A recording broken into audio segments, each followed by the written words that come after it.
ওরে গঙ্গা কুলে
গোরা বনালি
তস্मै মহাপ্রেমরশ্মি প্রদায়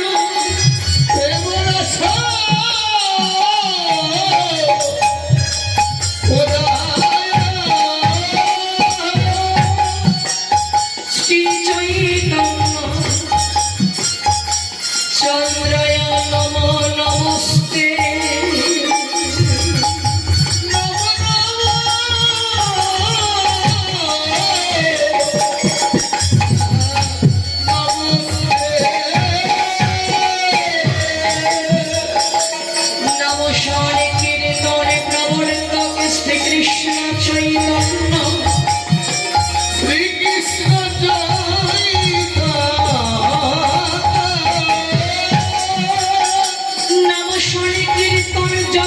জগতে তারে যে ভজে সেই তো ধন্য নাম সংকীর্তনে যজ্ঞে করে কৃষ্ণ আরাধন সেই তো সুমেধাময় আমার জগতে কৃষ্ণের যুগল চরণ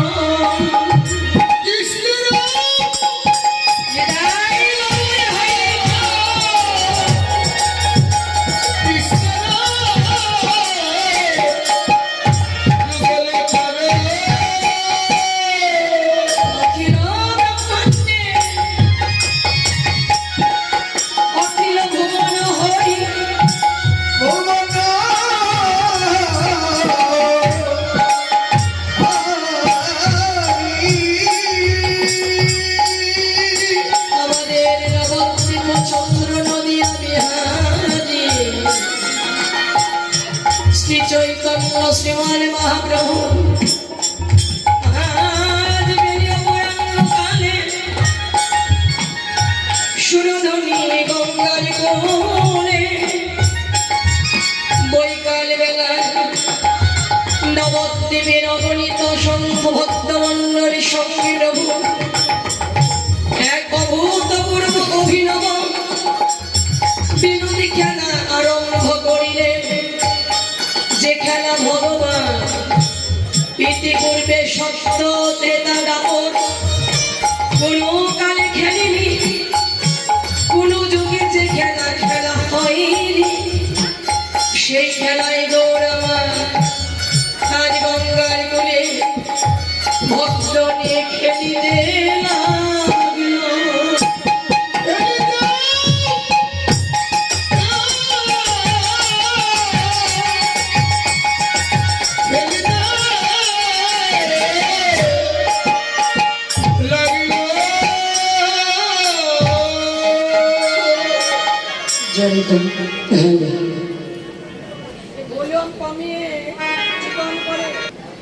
শ্রী চৈতন্য শ্রীমান মহাপ্রভু আজ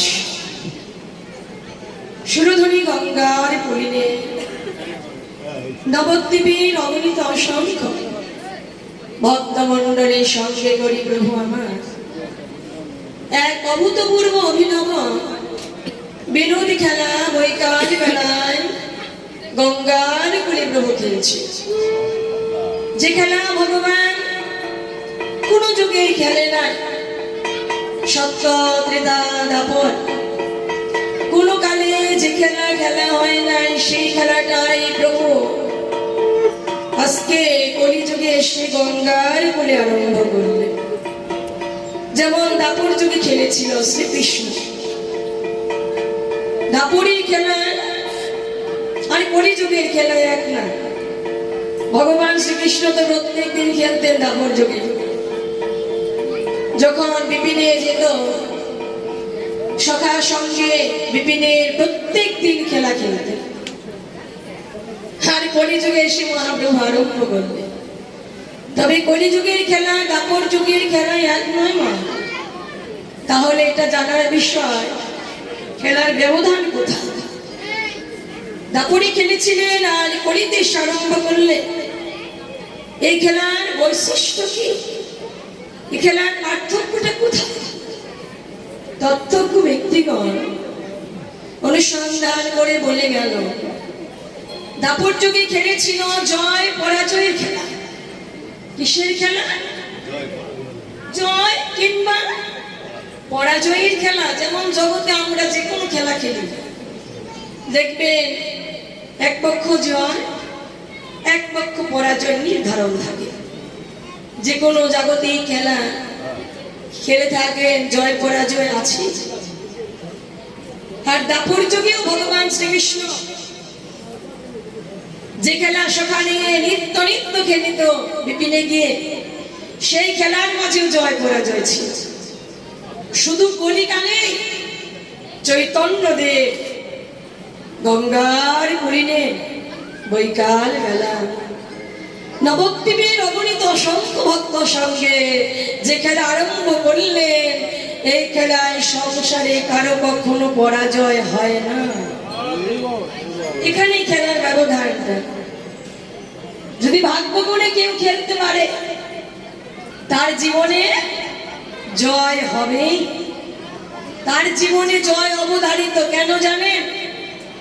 কারণ প্রভু আমার সমগ্র কলি কলুষিত জীবকে চিরতরে জয়ী করবে বলেই সংসারে সে জয়ের খেলাটা আরম্ভ করেছে। আমরা সবাই যাতে জয়ী হই, কেউ যেন পরাজয় না হয়, সবার যাতে জয় হয়।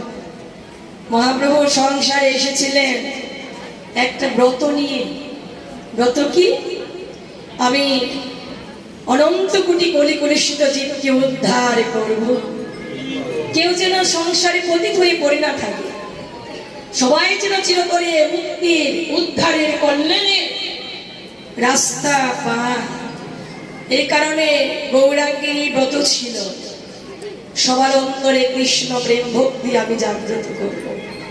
সবাই যেন কৃষ্ণ ভক্ত হয়, সকলের অন্তরেই যেন কৃষ্ণের প্রতি অগাধ প্রীতি ভক্তি অনুরাগ ভালোবাসা এগুলো উদয় হয়। মহাপ্রভু এই কারণে বলটা গীতার নিচে দেন না মা। আরে শোনারে,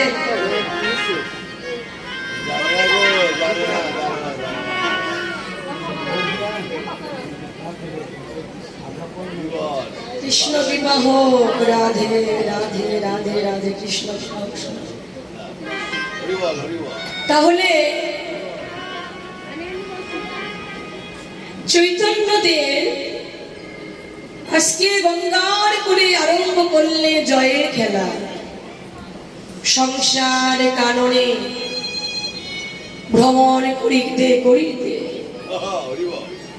যদি কোনো ভাগ্যবান ভাগ্যবতীর জীবনে এই খেলার সৌভাগ্য হয়, এই খেলা যদি সংসারে কেউ খেলিতে পারে, তার জীবনে জয় অবধারিত, জয় হবেই তার।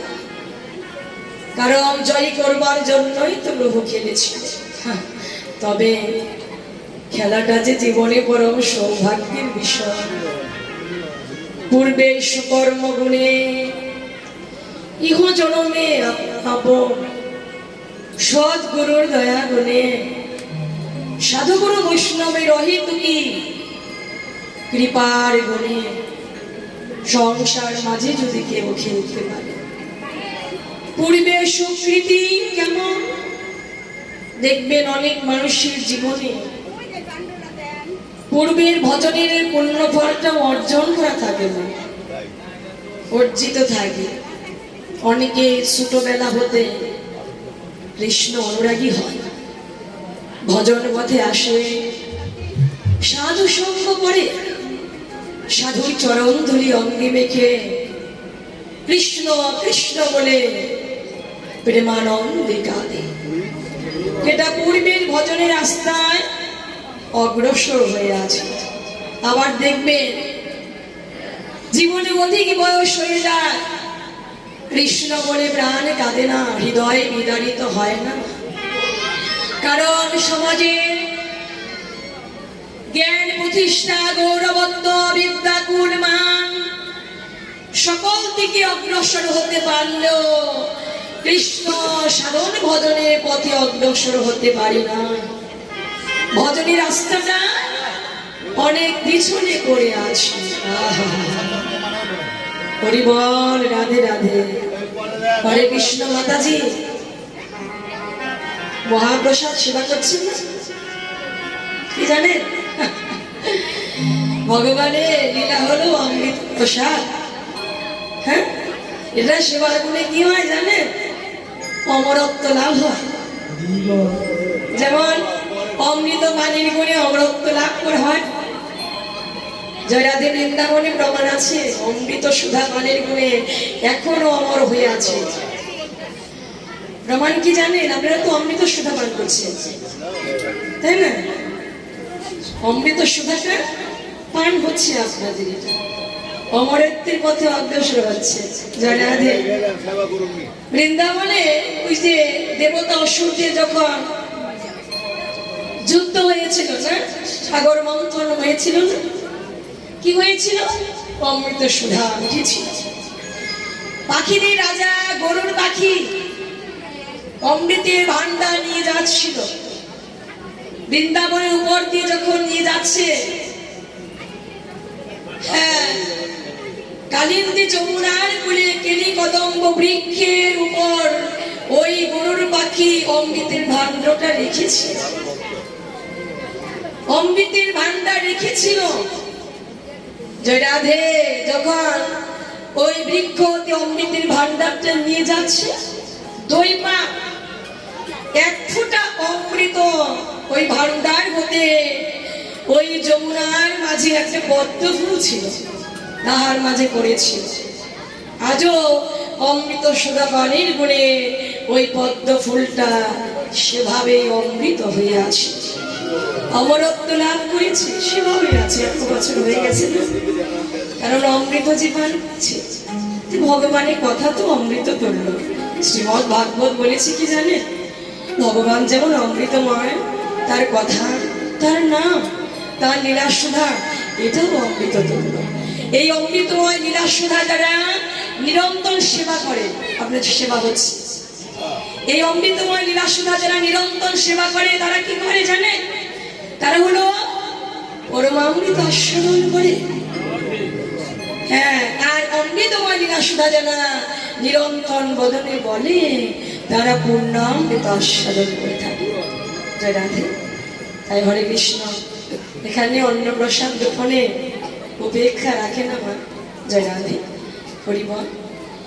তাহলে আজকে পূর্বে সুকর্ম সুকৃতির গুণে যারা, ইহজগতে আপন আপন গুরুর কৃপা গুণে যারা, সাধুগুরু বৈষ্ণবের অপার প্রসাদে যারা, প্রসাদ মানে কৃপা, যারা ভাগ্য গুণে এই খেলা খেলে, তাদের জীবনে চিরজনমে তরে জয় হয়। তাহলে গৌরী খেলছে জয়ের খেলা। কিসের খেলা? আজ খেলছে গোবর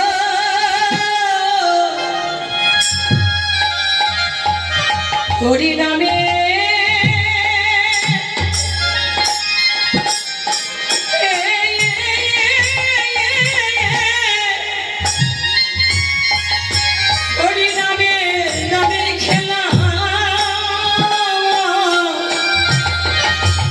নামের খেলা রে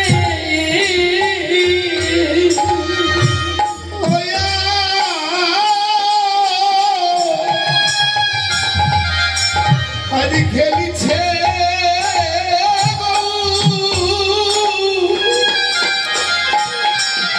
হরি নামে হরি নামে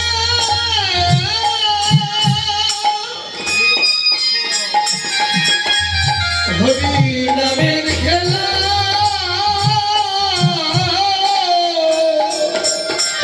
আবার নিজে অঙ্গে মাখে আমার গৌর নিজে অঙ্গে মাখে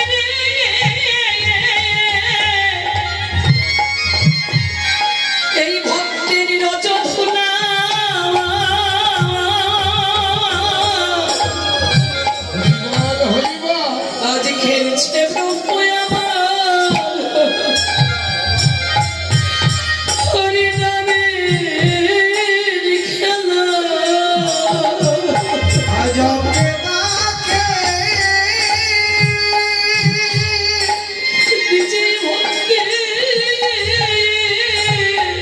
অঙ্গে মাকে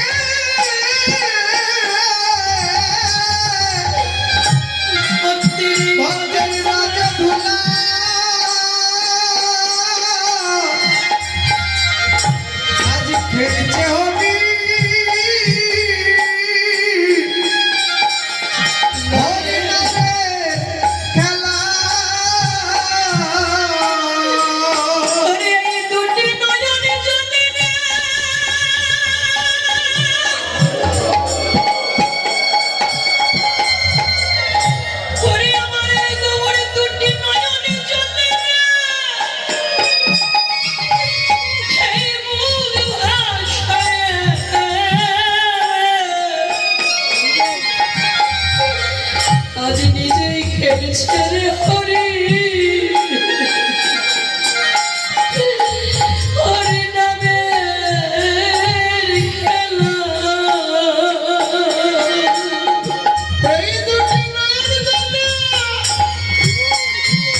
হরি নামের খেলা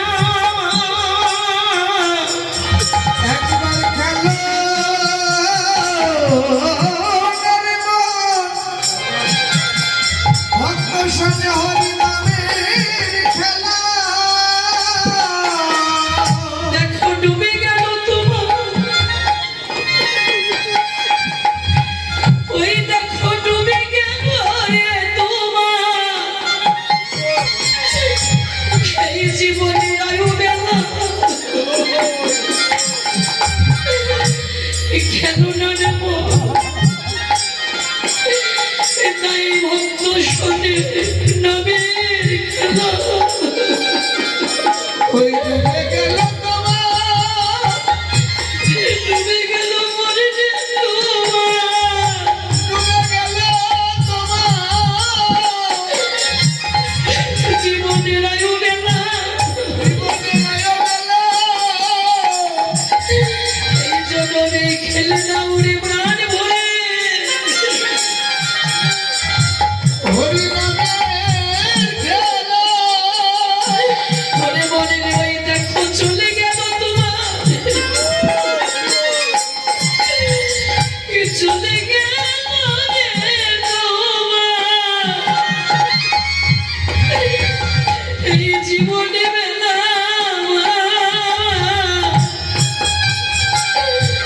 খেলুরে মন মধুরে যাবে খেলা চলে গেল তোমার,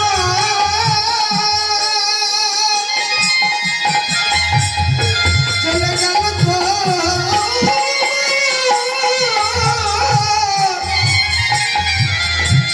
জীবনের বেলা। এই জনমে খেলে নাও রে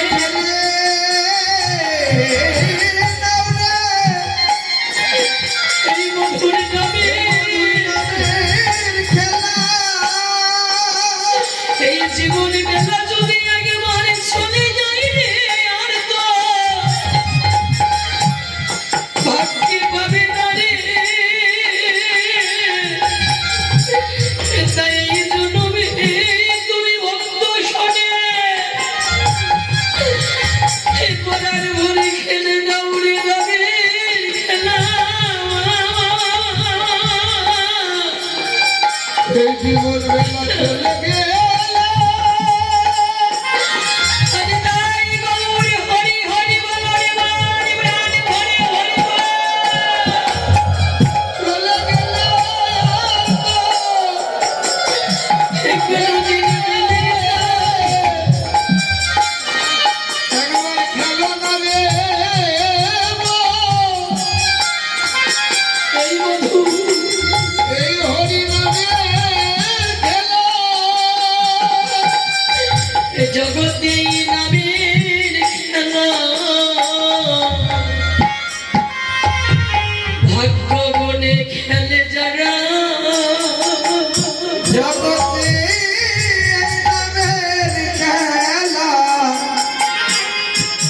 ভাগ্য গুণে খেলে যারা। ওরে আমার গৌর তারে আমার গৌর তারে দিবানিশি দেয় পাহারা এই নামের খেলা জগতে খেলে যারা আমার গৌর তারে দিবানিশি দেয় পাহারা। এই হরি নামের খেলা, এই জগতে খেলে যারা। ভক্তের এমন কৃষ্ণ বলা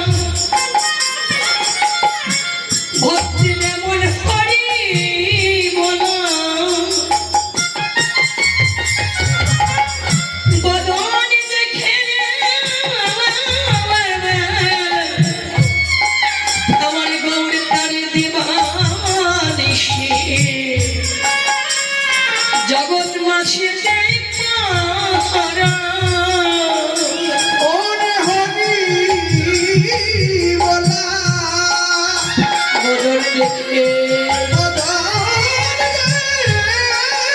লিখে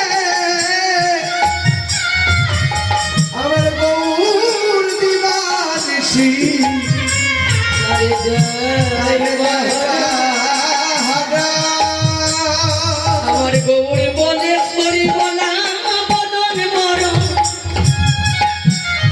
করিব না বদন বড় আমার প্রিয় বদন ওরে আমার ভক্তের বদন আমি কোনোদিন ভুলি না রে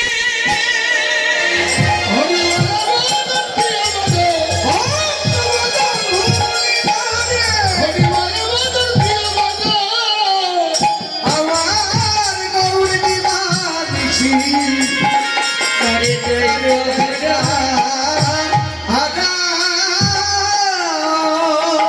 ব্রহ্মাণ্ড ভ্রমণ করিতে করিতে ব্রহ্মাণ্ডের মায়াময় কালচক্রে জন্ম নিতে নিতে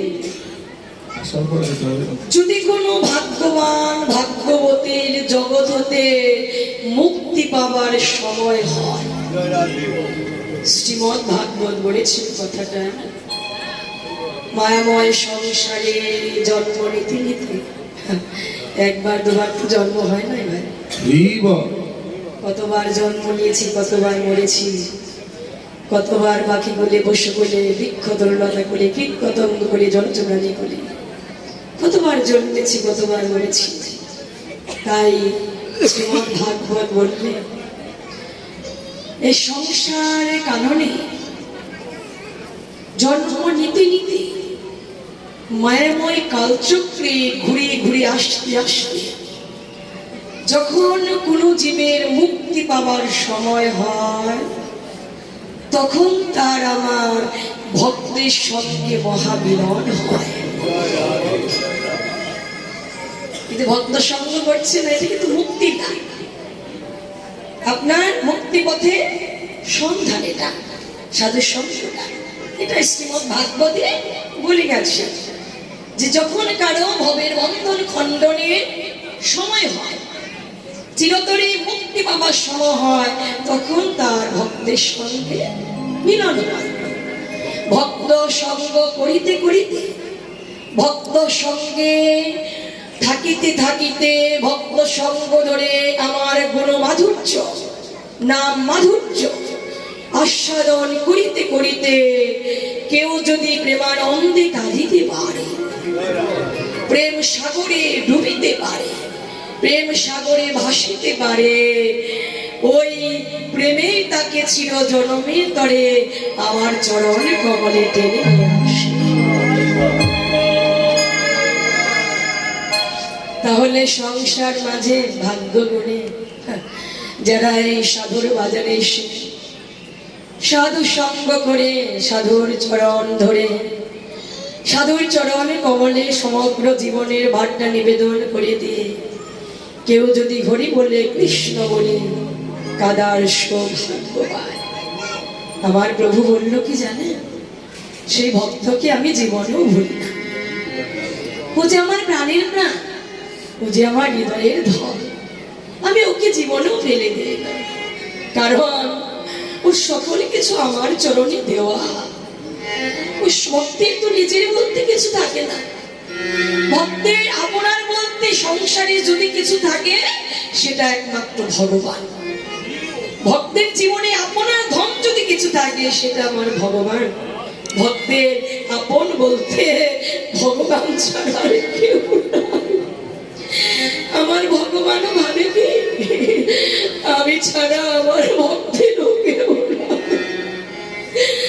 আমি যদি আমার ভক্তকে ফেলে দেয় উড়তো যাইবার মতো আর জায়গা নাই।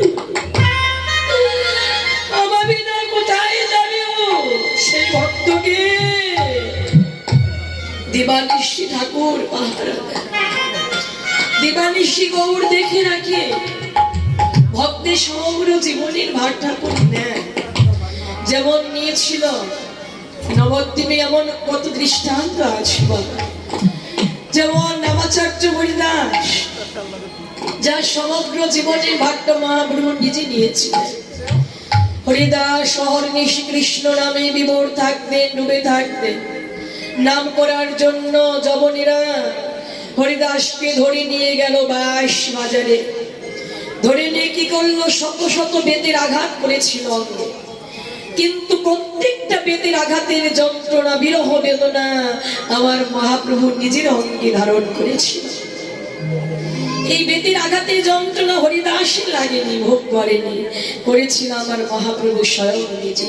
কারণ হরিদাস স্বয়ং গৌরাঙ্গের চরণে নিবেদিত ছিল। গৌর চরণে নিজে নিবেদন হয়ে অহর্নিশ নামে থাকতো, নাম করে প্রেমানন্দে কাঁদত, ভাসিত। সেই হরিদাস যখন গৌরের সঙ্গ ছেড়ে বিদায় নিল, মা আহারে আমার গৌর পাগড়ির মতো ধুলায় লুণ্ঠিত হয়ে কেঁদেছিল। কারণ হরিদাসের মুখে কৃষ্ণ কথা শুনে প্রভু বড়ই আনন্দ পেত।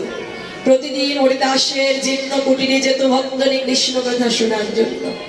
যখন হরিদাস চিরতরে বিদায় নিয়ে চলে গেল, মহাপ্রভু পাগড়ির মতো কেঁদেছিল। কেঁদে কেঁদে বলেছিল, হরিদাস রে, কে আমায় শোনাবে রে মধুর কৃষ্ণ নাম? তুই আমার সঙ্গ ছেড়ে চিরতরে বিদায় নিয়ে চলে গেলে। আমি যে জনমের মতো তোর মতো ভক্তের সঙ্গ হারাইলাম।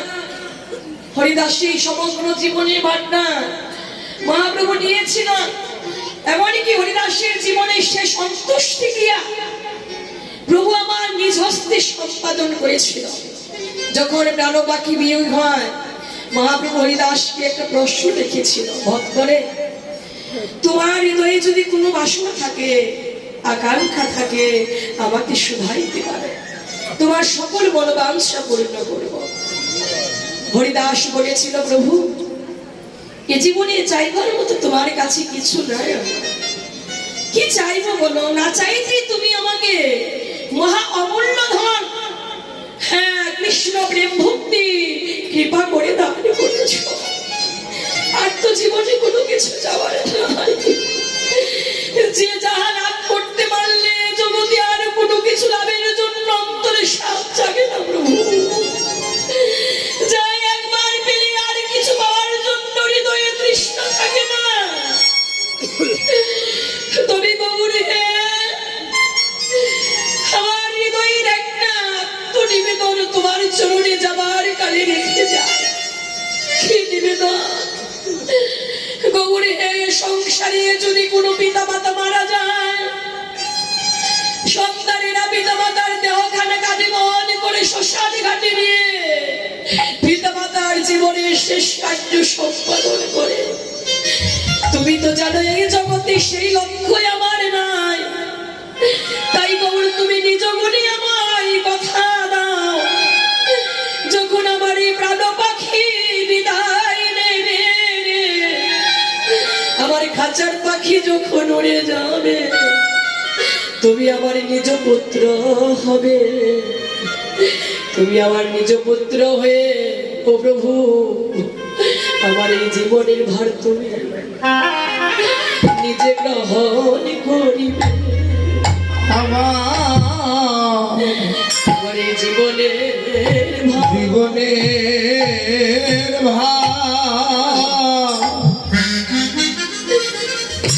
নিজে গ্রহণ তুমি গ্রহণ করিবে। গৌরে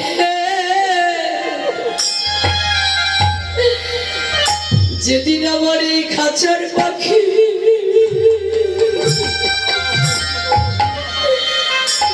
যেদিন আমার এই খাঁচার পাখি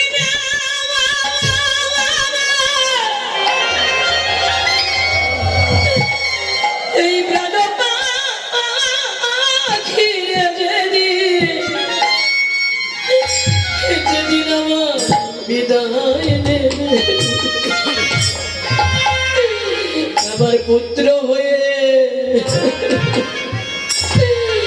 এই জীবনের ভার তুমি গ্রহণ। ও যেদিন খাঁচার পাখি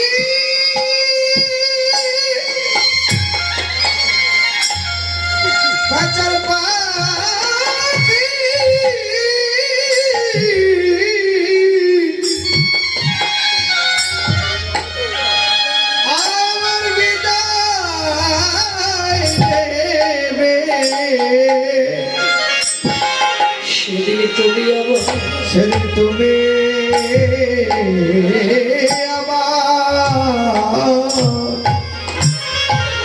আমার নিজ পুত্র নিজ পুত্র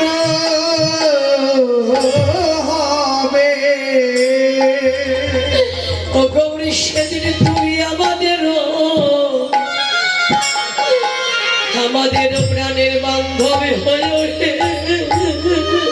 সেই দিন তুমি তুমি আমাদের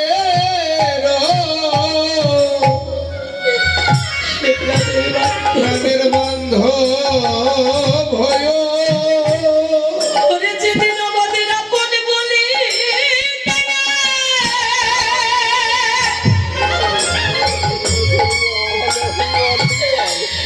যেদিন আমাদের আপন বলি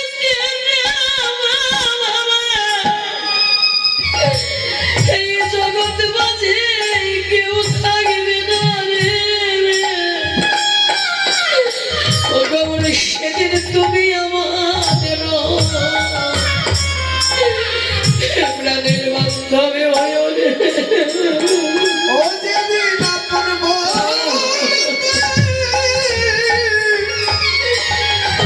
এই জগতে কেউ থাকবে না, সেদিন আমাদের প্রাণের বান্ধব হয়। গৌর আমাদের এই জীবনের ভার,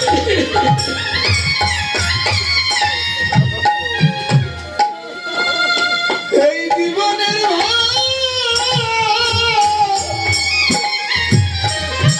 তুমি গ্রহণ করবে।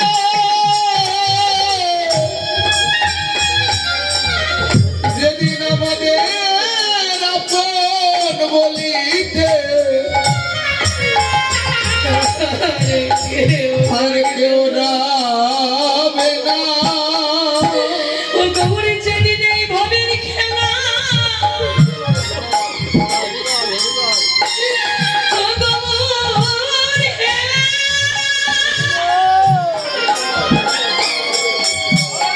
ওরে প্রেমময়ী গৌর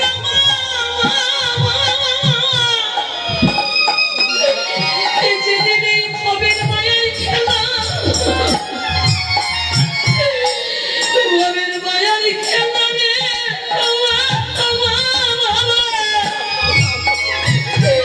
করেছিল জনমের তরে সাঙ্গ হবে রে।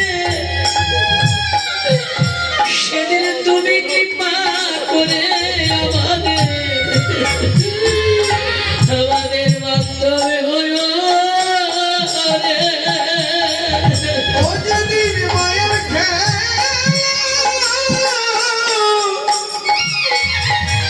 সাঙ্গ হবে সাঙ্গ হবে, সেদিন কৃপা করে আমাদের প্রাণের বান্ধব হয়। খবর সেদিন আমরা পতিত বলে রে আমাদের তুমি ফেলে যেও না। আমরা পতিত বলে আমাদের ফেলে যেও না। গৌর তুমি দয়া করে, ও গৌর তুমি দয়া করে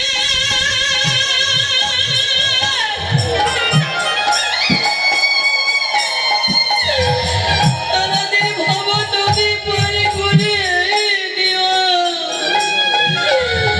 সেদিন আমরা পতিত বলে রে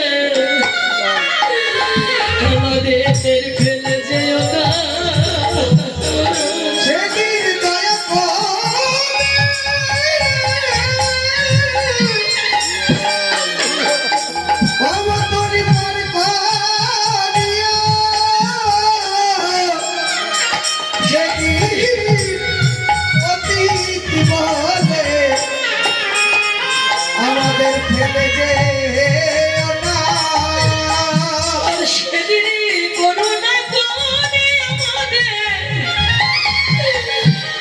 আমাদের তোরা ও গৌর সেদিনই যৌনে